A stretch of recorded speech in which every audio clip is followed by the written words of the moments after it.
Alhamdulillahirabbil alamin wassalatu wassalamu ala Rasulillah wa ala alihi washabihi ajmain amma ba'du. Subhanaka la ilma lana illa ma 'allamtana innaka antal alimul hakim. Sahabat sekalian yang insyaallah dimuliakan oleh Allah, Islam mengajarkan tentang birrul walidain yang dengan pengajaran yang luar biasa. Oleh karena itu marilah kita bersungguh-sungguh mengamalkan tentang ajaran Islam satu ini, karena sungguhnya kisah yang menakjubkan tentang pelaku birrul walidain itu luar biasa. Dalam kesempatan kali ini kita kisahkan mungkin satu atau dua, atau kalau waktunya cukup mungkin tiga ya. Yang pertama adalah kisahnya Abu Hurairah yang begitu amazing. Jadi bintang itu memiliki kisah yang luar biasa unik dan hebatnya. Jadi kalau kita lihat sahabat itu jumlahnya ribuan ya. Jadi ribuan. Nah di antara ribuan itu ada yang amazing ya. Dan salah satunya adalah yang kita kisahkan ini adalah Abu Hurairah. Jadi Abu Hurairah itu adalah sahabat yang terkenal dengan periwayatan hadis. Jadi satu-satunya sahabat yang paling banyak meriwayatkan hadis adalah Abu Hurairah.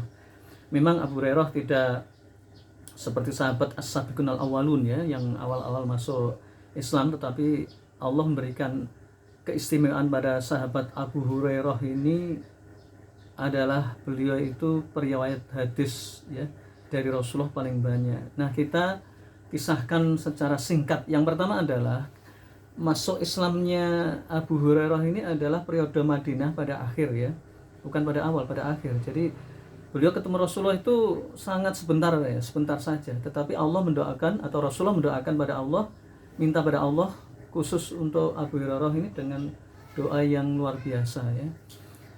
Nah, ada satu kisah yang menyebabkan beliau itu istimewa ya, yang berkaitan dengan birrul walidain, yakni yang pertama, suatu malam beliau itu keluar rumah menuju masjid karena sangat lapar sekali. Jadi dulu itu orang lapar itu sangat lapar, bukan sekedar lapar tapi sangat lapar sekali. Tidak ada apapun yang bisa dimakan. Nah, pada saat beliau ke Masjid Nabawi itu ternyata di sana banyak beberapa sahabat ya, mungkin puluhan ya. Nah, kemudian bertanyalah mereka satu sama lain, ternyata yang menyebabkan mereka keluar rumah malam hari itu tidak ada lain dan tidak bukan kecuali lapar yang sangat. Kemudian mereka ketemu Rasulullah bertanya, apa yang menyebabkan kalian ke sini? Maka mereka bilang bahwa mereka sangat lapar ya Rasulullah.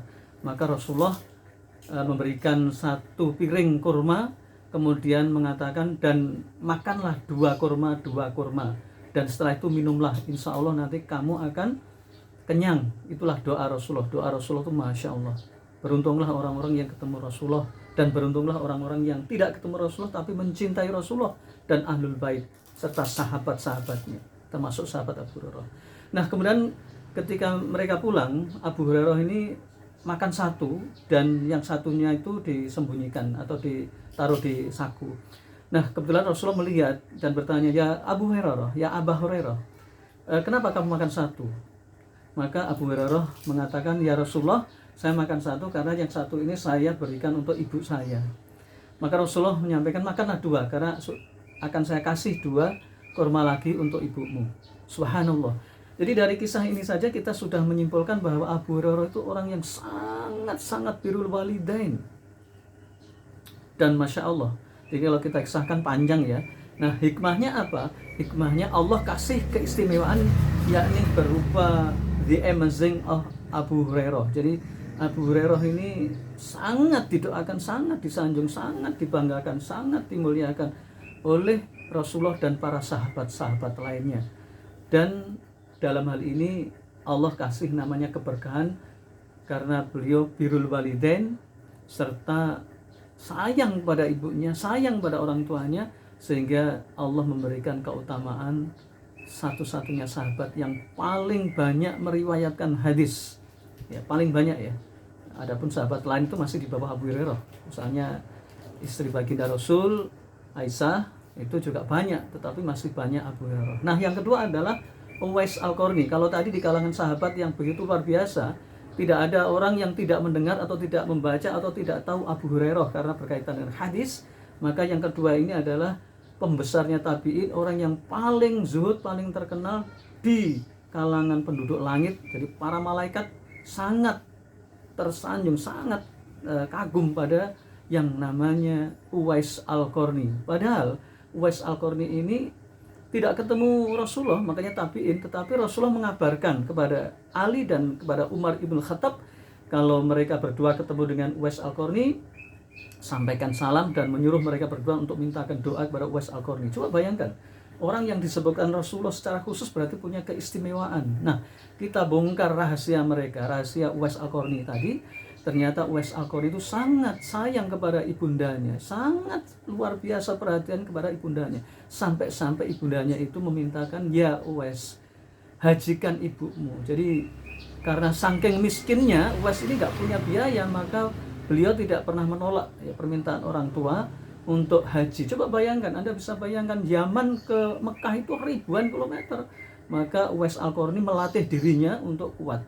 Jadi beliau menggendong cempe, cempe anak kambing itu digendong tiap hari ke bukit, tiap hari, tiap pagi terus sampai besar. Jadi berbulan-bulan, sampai mungkin sekitar 1 tahun sampai cempenya itu menjadi kambing. Nah, orang yang tidak mengerti maka dia akan mentertawakan Uwais Al-Qarni seperti orang gila. Itulah orang yang tidak tahu. Tapi kalau orang yang punya firasat yang bagus, punya cita-cita yang besar. Jadi kalau kita lihat cita-cita Uwais Al-Qarni kan menghajikan ibunya, karena nggak punya duit maka rencananya mau digendong dari Yaman ke Mekah. Coba bayangkan.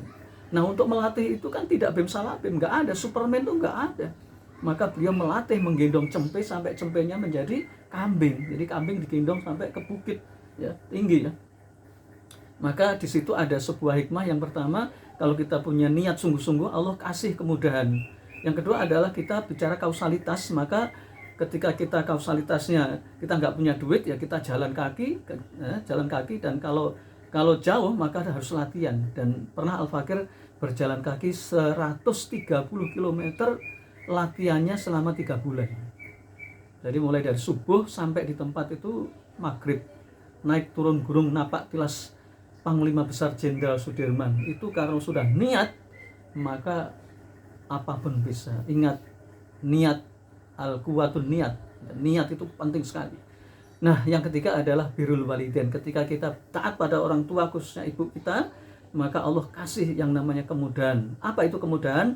Niat yang kuat, tekad yang membaca, kemudian firasat yang bagus. Coba Abu Hurairah, kemudian Uwais Al-Qarni itu oleh Allah kasih yang namanya tekad yang kuat, niat yang hebat, kemudian firasat yang hebat dan kuat, sehingga dia luar biasa usahanya. Dan seterusnya. Mungkin ini yang bisa kita sampaikan. Sebenarnya masih banyak The Amazing of Birrul Walidain. Al-Fakir sendiri tahadus binikmah, berusaha untuk menyenangkan kedua orang tua, mulai dari beliau atau Al-Fakir masih kecil sampai beliau sudah tua, sampai beliau sudah meninggal dunia. Al-Fakir tidak pernah berpikir 2 kali untuk menyenangkan orang tua. Sampai-sampai pesan Nabi bahwa apa yang kita lakukan ketika orang tua kita meninggal dunia, maka buatlah amal jariah, jalinlah silaturahmi. Kemudian silaturahminya apa? Saya mengunjungi tante, bule, pak le, uwa, pak de, om, pada, uncle, dan seterusnya, itu dalam rangka pertama menjalankan perintah Allah berupa silaturahim.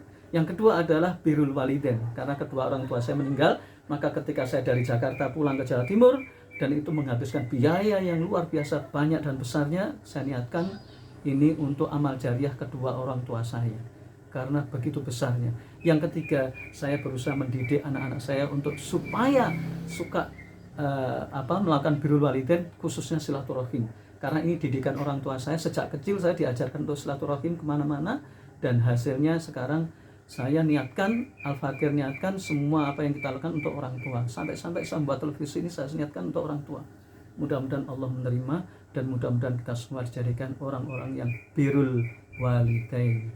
Aqulu qouli hadza wa astaghfirullahaladzim, innahu huwal ghafurur rahim.